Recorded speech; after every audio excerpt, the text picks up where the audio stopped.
Hi guys, welcome back to my channel, and for today's video is nandito po tayo sa Amadeo, Cavite, and we will be showcasing our new property. Meron po siyang mga 250 square meter na mga plots. So ito po yung gagawin natin na 6 meters right of way. Ito na po mismo yung highway. Ayan. So around mga 20 or 30 meters lang po yung mga property natin na 250 square meter, and going to Tagaytay, diretsuhin nyo lang po yung kalsada na to, is around 8 to 10 minutes. So yan, accessible siya via motorcycle or car. Ayan. And East West Road, if you're from Manila, nandun lang po siya. So around mga 3 or 4 minutes nandun kayo sa East West Road. From Calax po yun.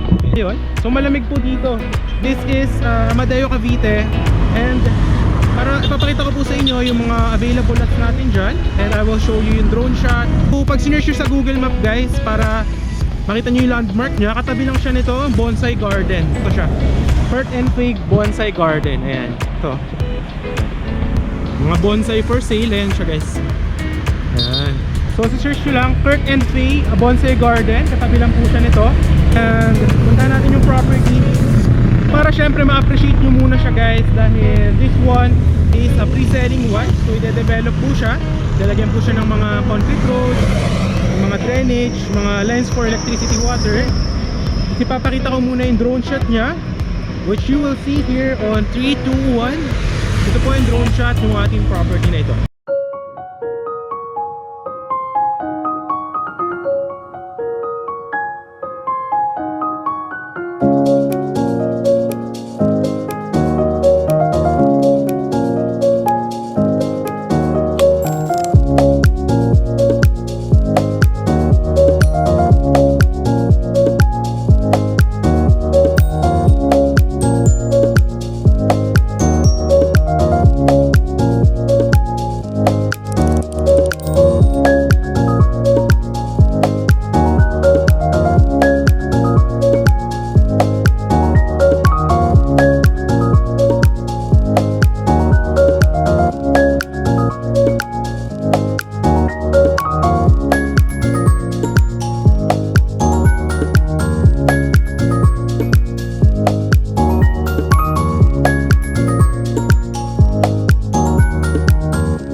Alright guys, so nakita nyo naman yung ating drone shot dito sa property. So ayun po yung kalakihan niya.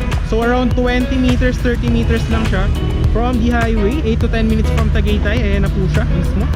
Ayan. So gagawin tong concrete road with drainage. So ang mga remaining lots na lang natin is around 7 to 8 lots, 250 square meter yung mga plots. Ayan. Then hanggang dun yung gagawin na right of way. Andyan, no? Then dito gagawin din niya ng perimeter fence. Ayan. Going to the property. Ayan. Papunta dun. So ito yung mga hollow block, nandito na yung mga equipment. Ayan. Ayan, maganda dito guys, hindi siya ganun kamahal. Yung property na to is pre-selling siya, and included na po sa price yung transfer of title. Ito natin sa inyo. So ayan siya guys, undergoing development. Ayan yung mga equipment. Ito guys yung gagawin na concrete road. Ayan. Actually may mga tandaan eh. Ayan. Yan yung mga gagawin ng mga concrete roads dito pag ganyan. At yan yung mga drainage ibabaon dito. Papakita ko sa inyo. Yan yung gagawin ng mga concrete roads. Yan. Yan. So dito siya. And yung may kasama yung drainage. So yung dito yung concrete road is gagawin is 6.5 meters. Yan. Gagawa naman dyan sa dulo ng mga perimeter fence. So nakita nyo naman sa drone shot natin, mas malaki yung property. So 250 square meter. Ang normal na frontage niya is around 10 by 25 meters. So yan, ito yung stick na to. Makikita nyo siya. Ayan, kung makikita nyo, papunta doon. Dito sa kabila, ito. Yan. So going to this one. Yan. So dyan po yung gagawin ng mga concrete road. So 6.5 meters dyan. Then doon sa right of way is malaki din siya. Gagawan din siya ng concrete roads. Ayan. Tapos dito, may mga available tayo dito ng mga 250 square meter. Andiyan na mismo yung location. May actually yung mga tandaan na yan, yung mga stick na po yan, ng mga 250 square meter natin. Ayan. Ano siya? Residential farm lot. Ayan. Ang maganda dyan, kapag na-develop ako since pre-selling siya, is yun, gagawa siya ng mga lines for drainage, yung mga electricity, water. Syempre andyan lang naman yung highway, so madali lang siya dito. May LTE signal din dito po, yung mga cellphone. Tapos at the same time, almost Tagaytay weather, kasi ang above ng sea level nito is around 420 meters above sea level. So yung vibes dito is provincia vibes. Kahit na example ngayon, summer, and it's around 4 PM above, napakalamig po dito lalo pag tabi. Tapos yung regarding naman sa kanyang kung may mga dumadaan dito ng mga public transport, marami rito mga tricycle, mga dumadaan din ng mga jeep, then ng mga bus. Tapos ito yung sinasabi ko sa inyo. Yan. Ito yung mga ibang available lots natin ng mga 250 square meter. So yan, lalagyan din dyan sa likod ng mga perimeter fence. Ayan. So kung ang hanap mo talaga is parang investment for retirement, or gusto mo nang, alam mo yun, get away if you are living in Manila or you are an OFW abroad and you want to invest something for yourself or your family in the future, this is one of the property I can definitely offer. Ito yung mga equipment, oh, yan, oh. Diba? Alright. So ngayon guys is 5:15 PM. Yan. Actually maganda dito pag gabi, malamig talaga. Ayan yung mga equipment, so inaayos po natin siya dyan. Yung end lot dun guys, 272 square meter. So isa dito guys na 250, dito yung drainage, diba, ng kalsada. Ayan. Meron dito isang 250, and then end lot dyan, 272 square meters. And then dito guys, diba dito yung gagawin na concrete road, kung nakikita nyo tinatapakan ko. So yan, from there may stick na yan dyan. Ayan, may tanda na yan dyan, going to here. Ayan, papunta dyan. So yan yung gagawin concrete road pahaba. End lot na yan dyan sa dulo. So isa rito 250 square meter nandyan. Tapos isa dito 289 square meter. So ang kagandahan, if you are on end lot, is gagawin dyan ng perimeter fence, and then you are really having a big lot. Alam mo yun, may meron ka siya yung privacy, pwede mo gawan nyo sa dulo pag nalagyan ng perimeter fence, under the kitchen, mga ganyan. And then lapit mo lang ang highway, diba? Yan na mismo. Ito may LTE signal yan, ayun, diba? Ang lakas ng internet dito. So yan, ginagawa niya ng drainage papunta dyan sa labas. Ayan, dyan. So yan, dito gagawan pa yun ng mga perimeter fence papunta dyan. So yan, dito 289 square meter. Tapos dito 250 square meter. Yan. So yan, kanina pinakita ko sa inyo, limang 250 square meter na magkakatabi. 289, 250 dito. Tapos dito isang end lot. Maganda siya, no? Kung investment mo hanap is ganito. Para siyang you are near to Tagaytay, you have your mini farm, residential. Pwede mo tayuan ng any house design sa future, or magtanim-tanim ka if you are a plantito or plantita. Kita nyo ngayon is lupa pa lang siya guys. And ano ba yung magiging sample na itsura ng property? Ma-finish na po natin siya. So papakita ko sa inyo yung mga sample natin ng mga finished projects. Dito po yan sa Metro Tagaytay. In 3, 2, 1, here is our finished projects.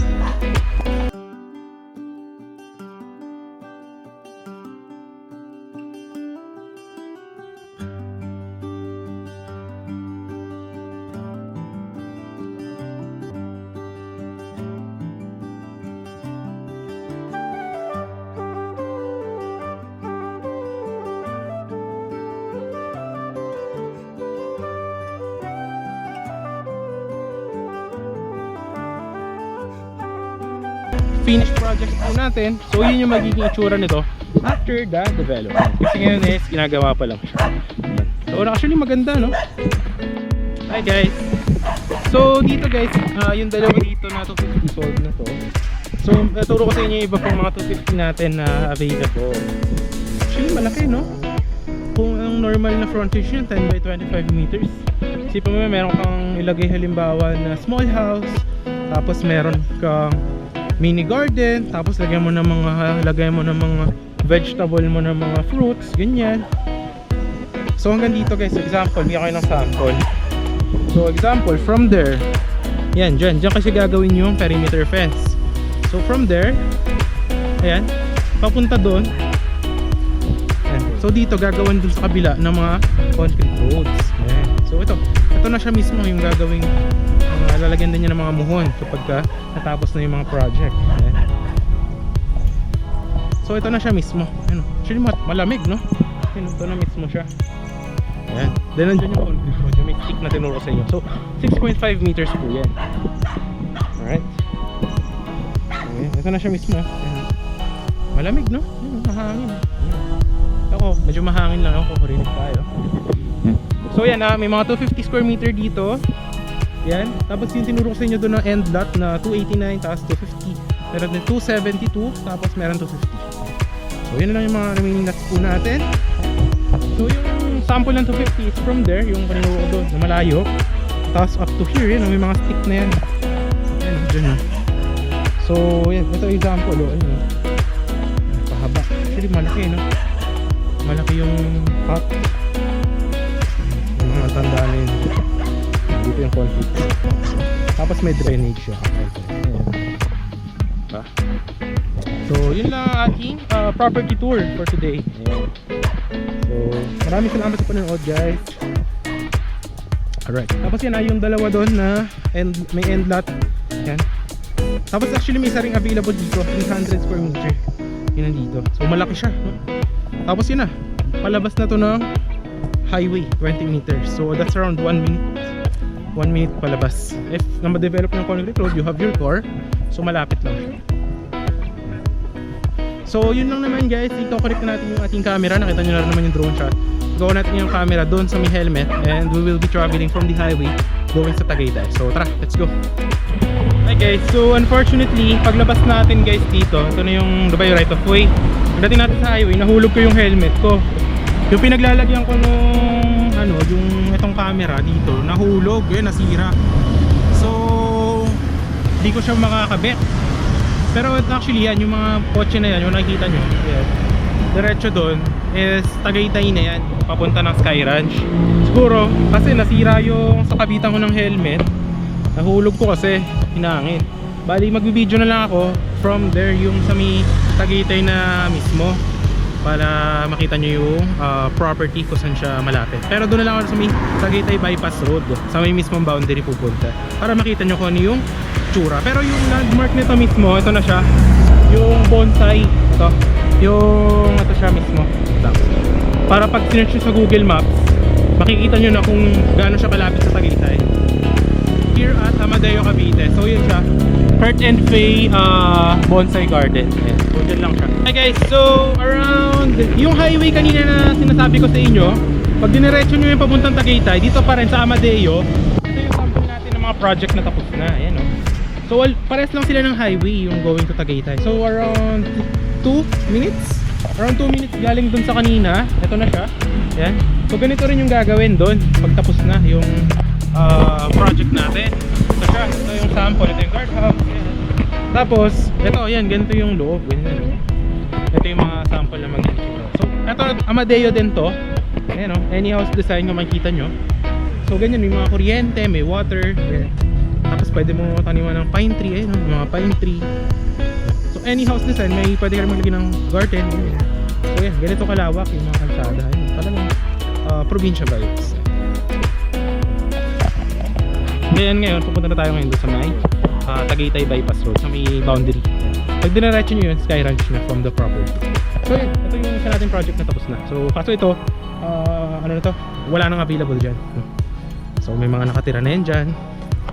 So yun, affordable pa yung price. Kaya ano pa siya, tawag nito, ang cut pa pala noon mga 250. Ito kasi ang mga cut dito dati mga 120, 150 ganyan. So yun, tara, punta na tayo sa may Tagaytay na mismo. Okay guys, so dito na tayo sa may Tagaytay bypass road. So from the property kanina, around 4 minutes nandito na tayo. So ito na siya, ito yung pag diniretso nyo to, going to Silang yan. Ayan, going to Mendez. Ayan. Ito naman, Tagaytay na to mismo. Pag diniretso nyo yan, papunta na yan sa may Sky Ranch, tsaka sa may Mahogany. Diretso yun lang yan. Pero ito na siya mismo. So around, from the property, so around 8 minutes, Tagaytay na kayo. So may 8 to 10 minutes, doon na kayo sa Tagaytay Sky Ranch. Ayan. So yun guys, if you do like this video, yan, marami ng kotse dito. So daanan na talaga to. Pwede mo diretso yung bypass road, papunta Silang, papuntang Calaf, or yung sinabi kong East West Road. Ayan. So if you want this kind of video and nagustuhan yung property, message nyo lang ako to my Viber or WhatsApp. And if you want more videos, hit nyo yung notification bell para lagi kayo updated sa mga next upcoming videos natin. So yun lang guys, maraming salamat sa panonood and see you on the next vlog. And God bless po sa lahat. Bye bye!